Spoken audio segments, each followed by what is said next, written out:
दोस्तों, लोग अक्सर कहते हैं अपना टाइम आएगा, लेकिन असली बात तो यह है कि जब टाइम आता है तो किसी को पता भी नहीं चलता। कुछ ऐसा ही आज हमारे भारत के साथ हो रहा है। भारत का टाइम न सिर्फ आ चुका है, बल्कि अब तो दुनिया को एहसास हो रहा है कि हाँ, इंडिया का टाइम सच में आ गया है। कभी हम जापान की बुलेट ट्रेन के पीछे भागते थे और आज दुनिया के कई देश भारत में बनी वंदे भारत ट्रेन के पीछे दीवाने हो गए हैं। जिन्हें पहले बुलेट ट्रेन चाहिए थी, अब वही देश कह रहे हैं हमें वंदे भारत जैसी ट्रेन चाहिए, जो सस्ती भी है और शानदार भी। और अब जरा ध्यान से सुनिए, हाल ही में एक खबर आई जिसने पूरी दुनिया को चौंका दिया। खबर यह है कि रूस अब भारत में ट्रेनें बनवाने जा रहा है। जी हां, भारत की कंपनियां रूस के लिए ट्रेन बनाएंगी और रूस इस काम में भारत को टेक्निकल सपोर्ट भी देगा। अब सोचिए जरा, जो देश पहले भारत की बुलेट ट्रेन को लेकर मजाक उड़ाते थे, वो अब चुप हैं, क्योंकि भारत अब उस मुकाम पर पहुंच चुका है जहां बड़े बड़े देश हमारे साथ काम करना चाहते हैं। लेकिन आगे की डेवलपमेंट समझने से पहले अगर आपको हमारी बातों में दम लग रहा है तो इस वीडियो को लाइक करते चैनल को भी सब्सक्राइब जरूर करें। दरअसल भारत और रूस के बीच पिछले कुछ सालों में रिश्ते काफी मजबूत हुए हैं।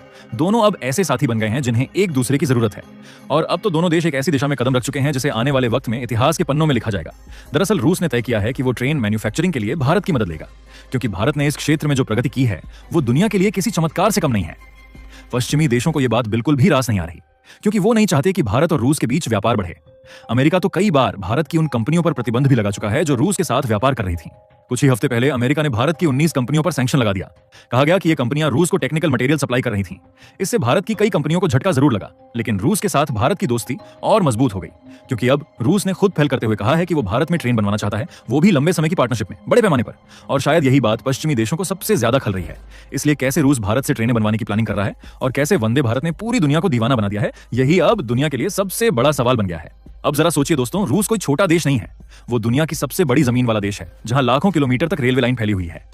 अब अगर वही रूस भारत से कहे कि हमें तुम्हारी ट्रेनें चाहिए, हमें तुम्हारी टेक्नोलॉजी चाहिए, तो ये सिर्फ एक डील नहीं बल्कि भारत की तकनीकी ताकत की पहचान है। रूस फिलहाल अपने देश के ट्रांसपोर्ट सिस्टम को और बेहतर बनाना चाहता है। वो चाहता है कि उसके देश में लग्जरी ट्रेनें दौड़ें, जिनसे लोग आराम से सफर करें और अर्थव्यवस्था को भी बढ़ावा मिले। भले ही रूस इस समय यूक्रेन के साथ युद्ध में है, लेकिन रूस सिर्फ युद्ध नहीं जीतना चाहता, वो अपनी खोई हुई ताकत और अर्थव्यवस्था दोनों को दोबारा खड़ा करना चाहता है। अब रूस जानता है कि ऐसा करने के लिए उसे अपने देश में यात्रा आसान बनानी होगी, ट्रेनें बढ़ानी होंगी और पुराने सिस्टम को आधुनिक बनाना होगा। लेकिन एक बड़ी समस्या है अमेरिकी प्रतिबंध। इन प्रतिबंधों की वजह से रूस को दूसरे देशों से पुर्जे और टेक्नोलॉजी खरीदने में दिक्कत आती है। ऐसे में रूस के लिए सबसे भरोसेमंद विकल्प है भारत, क्योंकि भारत के पास वो सब कुछ है जो रूस को चाहिए: टेक्नोलॉजी, प्रोडक्शन क्षमता और भरोसेमंद दोस्ती। रूस की योजना साफ है, वो भारत में ट्रेनें बनवाएगा और फिर उन ट्रेनों को अपने देश में चलाएगा। मतलब ट्रेन बनेगी भारत में, लेकिन दौड़ेगी रूस की धरती पर। ये सुनने में ही कितना गर्व वाला पल है, क्योंकि ये दिखाता है कि आज भारत मदद लेने वाला नहीं, मदद देने वाला देश बन चुका है। अब बात करते हैं रूस की बड़ी कंपनी TMH की, जो रूस की सबसे बड़ी ट्रेन मैन्युफैक्चरिंग कंपनी है। TMH ने भारत के साथ एक डील फाइनल करने की बात कही है। इस डील के तहत रूस की कंपनी भारत में न सिर्फ निवेश करेगी, बल्कि यहाँ ट्रेन बनाने की फैक्ट्रियों को और आधुनिक बनाया जाएगा। मतलब रूस अपनी जेब से पैसा लगाकर भारत में ट्रेन मैन्युफैक्चरिंग सुविधाओं को मजबूत करेगा। इससे क्या होगा? कम समय में ज्यादा ट्रेनें बनेंगी और उनकी क्वालिटी भी जबरदस्त होगी।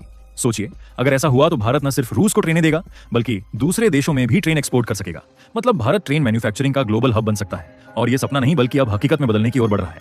रूस की फर्म TMH चाहती है कि भारत में वंदे भारत ट्रेनों का प्रोडक्शन बढ़ाया जाए, क्योंकि वंदे भारत को देखकर दुनिया पहले ही हैरान है। कम लागत में हाईटेक और लग्जरी ट्रेन, जो कम बिजली में ज्यादा स्पीड देती है। कनाडा, अर्जेंटीना और कई एशियाई देश पहले ही वंदे भारत को खरीदने में दिलचस्पी दिखा चुके हैं। इसलिए रूस भी चाहता है कि भारत सिर्फ अपने देश के लिए नहीं, बल्कि पूरी दुनिया के लिए ट्रेनें बनाए। इससे फायदा दोनों को होगा, भारत को भी मुनाफा मिलेगा और रूस को भी बड़ा बिजनेस और टेक्नोलॉजी का लाभ। अब मैं बताऊंगा कि भारत और रूस के बीच कौन कौन से बड़े कॉन्ट्रैक्ट साइन हुए हैं, कितने अरब डॉलर की डील्स चल रही हैं और कैसे वंदे भारत स्लीपर ट्रेन अब इंडिया रशिया पावर प्रोजेक्ट बनने वाली है। अब आते हैं इस पूरी कहानी के सबसे दिलचस्प हिस्से पर, भारत और रूस के बीच हो रही बड़ी डील्स पर। दोस्तों, रूस की TMH कंपनी और इंडियन रेलवे के बीच पहले भी कई अहम करार हो चुके हैं, लेकिन इस बार मामला सिर्फ डील का नहीं है, ये भारत की ग्लोबल ताकत दिखाने वाला कदम है। दरअसल भारत और रूस के बीच करीब $6.5 बिलियन का एक बड़ा कॉन्ट्रैक्ट चल रहा है। इस कॉन्ट्रैक्ट के तहत दोनों देश मिलकर वंदे भारत स्लीपर ट्रेनें बनाने वाले हैं। मतलब ऐसी ट्रेनें जिनमें यात्री आराम से सोते हुए सफर कर सकेंगे, बिल्कुल प्रीमियम इंटरनेशनल स्टैंडर्ड के हिसाब से। इस डील के मुताबिक भारत और रूस जॉइंट वेंचर यानी साझेदारी में मिलकर काम करेंगे।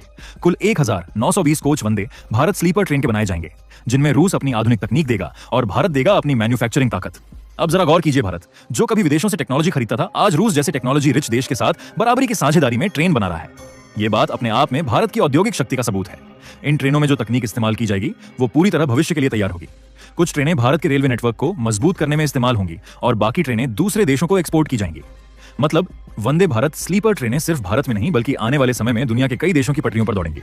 अब ये तो साफ है कि अगर भारत अकेले ये सब बनाना चाहे तो समय ज्यादा लगेगा, क्योंकि वंदे भारत स्लीपर प्रोजेक्ट पहले से ही कुछ देरी झेल रहा है। लेकिन रूस की मदद से अब भारत न सिर्फ समय बचाएगा, बल्कि ट्रेन की क्वालिटी और तकनीक दोनों को अगले स्तर पर ले जाएगा। दोस्तों आप जरा सोचिए, कुछ साल पहले तक भारत अपने लिए विदेशों से इंजन और ट्रेनें खरीदता था, और आज वही भारत रूस जैसे देश को ट्रेन सप्लाई करने की स्थिति में आ गया है। यानी अब भारत खरीदार नहीं, विक्रेता बन चुका है। ये सिर्फ एक आर्थिक जीत नहीं है, ये आत्मनिर्भर भारत की वो झलक है जिसका सपना देश के हर नागरिक ने देखा था। वो दिन दूर नहीं जब दुनिया कहेगी अगर ट्रेन चाहिए तो भारत जाओ। और दोस्तों, इस पूरे बदलाव का असली हीरो है वंदे भारत। ये सिर्फ एक ट्रेन नहीं, ये भारत की इंजीनियरिंग, नवाचार और आत्मविश्वास का प्रतीक है। कनाडा, अर्जेंटीना और अब रूस तक हर देश इसे अपने यहां चलाना चाहता है, क्योंकि वंदे भारत सिर्फ चलती नहीं, ये भारत की कहानी सुनाती है, वो कहानी जो मेहनत, तकनीक और आत्मगौरव से भरी है। तो दोस्तों, अगर आपको भी गर्व है कि हमारा भारत अब ट्रेनें एक्सपोर्ट करने वाला देश बन गया है, तो कमेंट बॉक्स में जरूर लिखिए जय वंदे भारत, जय हिंद। और वीडियो को लाइक करिए, अपने दोस्तों के साथ शेयर करिए, ताकि हर भारतीय को पता चले कि भारत अब सिर्फ दुनिया के नक्शे पर नहीं, बल्कि ट्रेन की पटरियों पर भी दुनिया को लीड कर रहा है। इसी तरह और भी नॉलेजेबल वीडियो देखने के लिए चैनल को सब्सक्राइब करके बेल आइकन को ऑल पर जरूर सिलेक्ट करें। जय श्री राम।